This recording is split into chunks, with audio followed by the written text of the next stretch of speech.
Hey Sarah, how you doing? So I was reading this and I kind of chuckled because you're like, oh, and by the way, I smashed my thumb.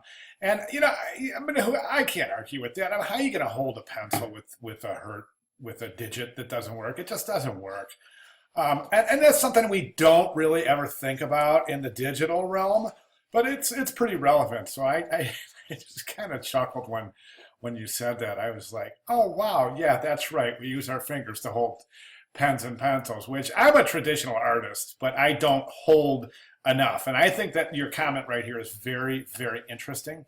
You're saying that you do most of your or all of your design work digitally, but there's something about holding that medium and the tactile nature that you really should. You should pull out your sketchbooks and just try it and just do it because it creates this relationship with the design that you just can't get on the computer. And I love it. I mean, I don't think I would ever consider starting a design project without sketching it out first. So food for thought. Anyway, so first thing I noticed is there's no baseline. You got to draw your baseline because that way you have something to anchor everything on. In a way, I kind of wish that we were submitting this as a PDF. Then I could draw guides because right now you can see that your baseline is clearly you have in fractions of the baseline.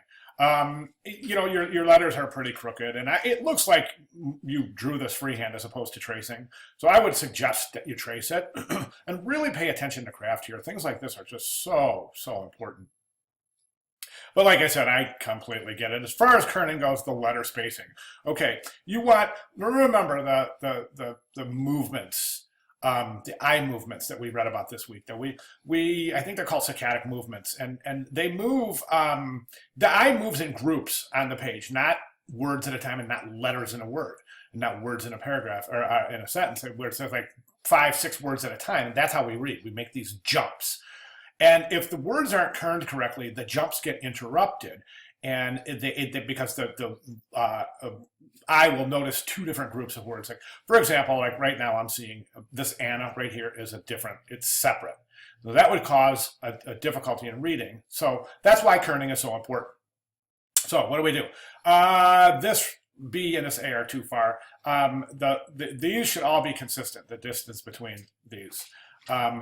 Whenever you have a curve, 2 curves coming together, sometimes you have to move them a little bit closer or just really eyeball it. But if it feels good, do it. Right now, this looks like it looks like a series of letters instead of a word. Okay, does that make sense? So I want you to close down the leading in all of the letters. And then take a look at it, and once they're closed, do this on the computer and take a look at it. I mean, you're not allowed to use any measuring tools here, but it doesn't say you can't use a computer. So kern the word banana on the computer using this Gaudi old style and see what you come up with. And then try it, and then see how these need to be closed down to create a word instead of a series of letters. All right. If you have any questions, give me a holler. Okay, awesome. Thanks.